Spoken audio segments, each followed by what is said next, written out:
Kain tayo.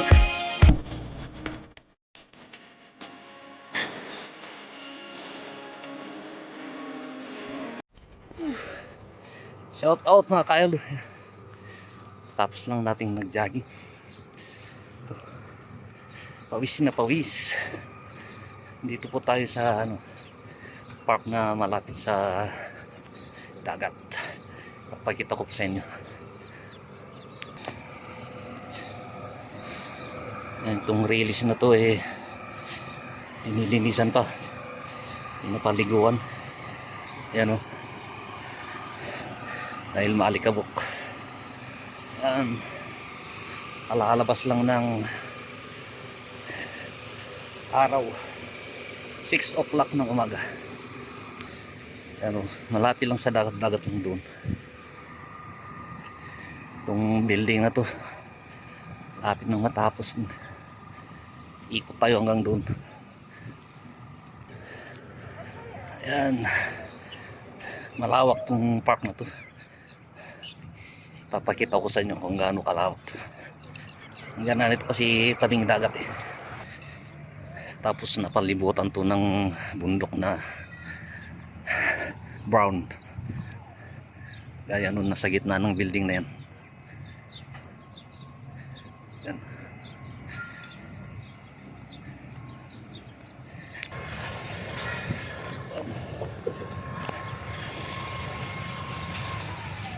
Pag taglamig, sarap mag-ikot dito. So, yung summer, hindi naman masyado mainit. May mga alas 10 ganyan. Kasi yung singaw galing sa dagat.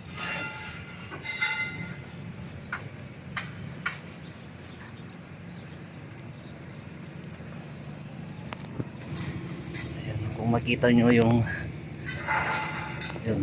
mga barko na yun yung tanker na naglalaman ng langis. Dito kasi yung daungan ng mga tanker na kasi yung dagat na ito parugtong ng Strait of Hormuz. Yan yung daungan ng mga tanker ng langis. Shout out po sa mga OFW dyan dito sa Diba Alpo Jaira. Dito tayo sa UAE. May pusa. Meow! Parang sumusunod siya sa akin. Kakalabas lang ng araw. Yan. Lapitan natin yun. Yung tinatambakan naman nila rin. Galing tayo doon. Yun naman mga bangka na yun. Fishing boat yun. Palibutan tayo ng mga bundok na walang kahoy. Mga water lily ata to. Dan mga landscape nila mga bulaklak.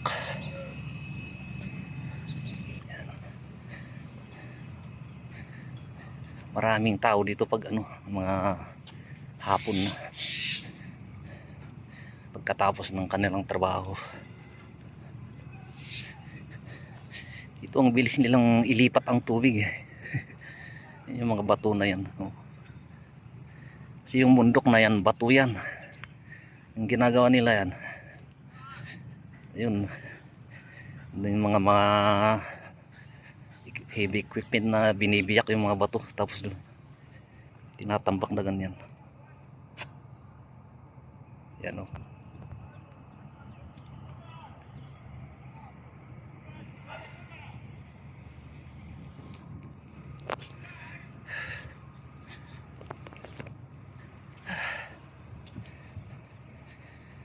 Kahit mainit, takbo pa din tayo.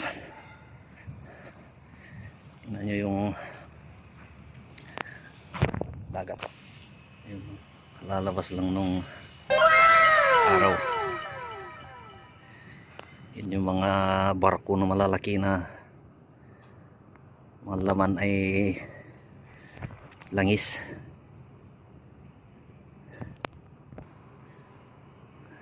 Yan.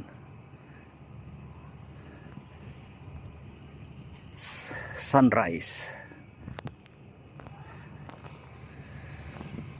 Kadugtong ng Strait of Hormuz to. Sana naman okay na para bumaba na ang langis.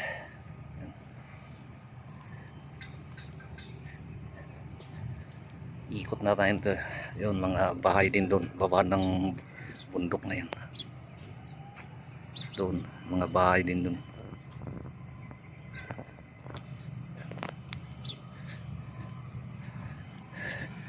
Yung summer dito sa gitnang silangan. Dito na naman yung mga dates.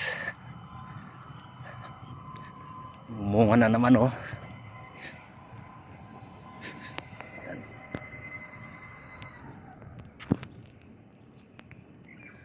Green pa ngayon. Una green. Tapos mag-yellow. Katapos mag-yellow, red. Tapos pag mag-brown na, ayun, hinog na yun, pwede nang kainin. Pero yung yellow at red kinakain din, pero pangit ang lasa. Yan siya oh. Pero ito nagre-red, nag-yellow na.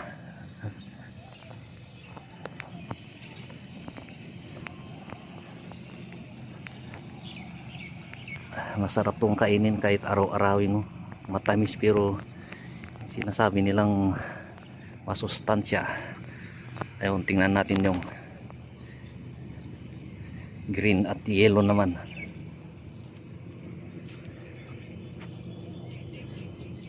Yan yung araw, sunrise.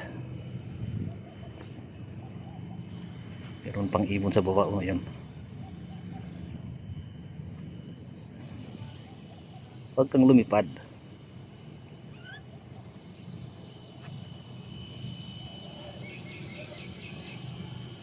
Ayan. Tingnan nyo, yellow. Yellow green. Hindi pare-parehas ang pag-ano nila. Yan, green. Tapos mag-yellow. Yellow na yan, pwede nang kainin.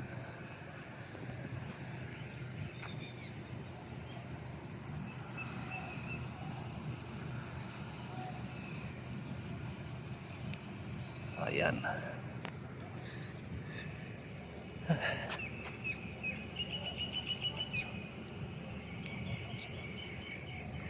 Picture muna. Ay wala, against the light. Yan.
Oops.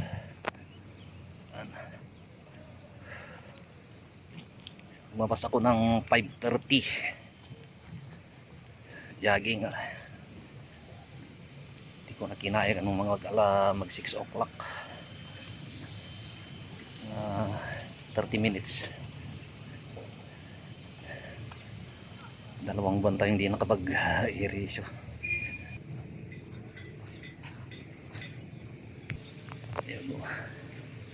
Ganda naman matumira dyan. Katabi mo ang beach. Yun doon pwedeng maglumoy doon. Harapan ng mga bahay na yun. Paanan ng bundok tapos mga bahay. Residential yan. Tapos dagat. Ayan. Ayos ah. Oops. Lapitan natin yung dates na yun.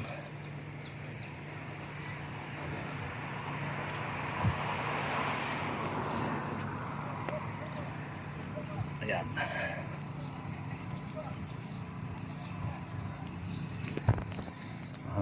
Ang sarap tingnan pero hindi pa pwedeng kainin yan. Tingnan natin yung isa na yun.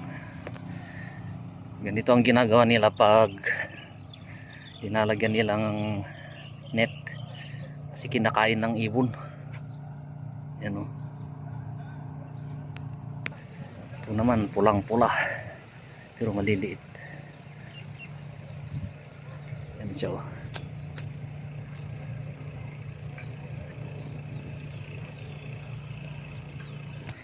Ito ang national tree nila dito sa gitnang silangan. Dates. Pero ito binibili nila bago nila ibenta. Ay itanim sabi ko sa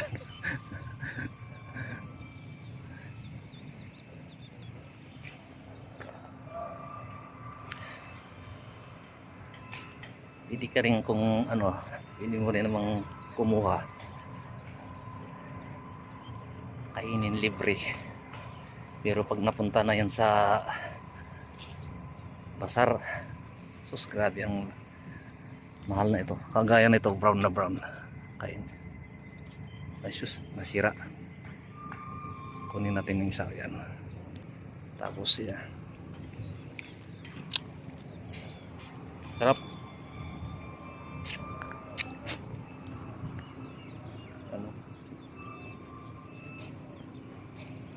Sorry, nakikain ako.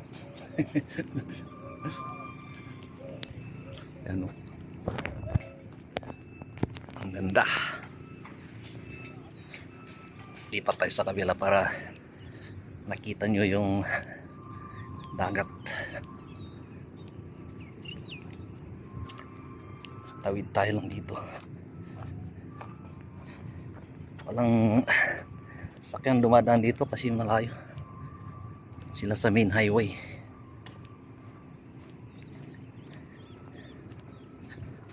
Ayan, tingnan nyo naman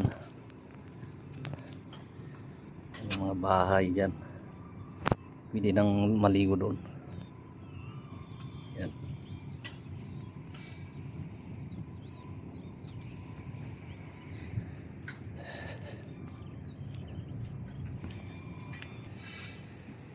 Ayan.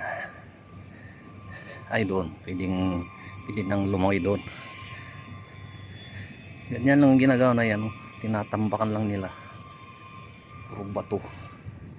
Parang ganun na yun. Kasi yung bundok na yan, bato yan eh. Pinagbibiyak nila yan. Tapos ginagawa rin nilang graba. May mga tawag doon, crusher.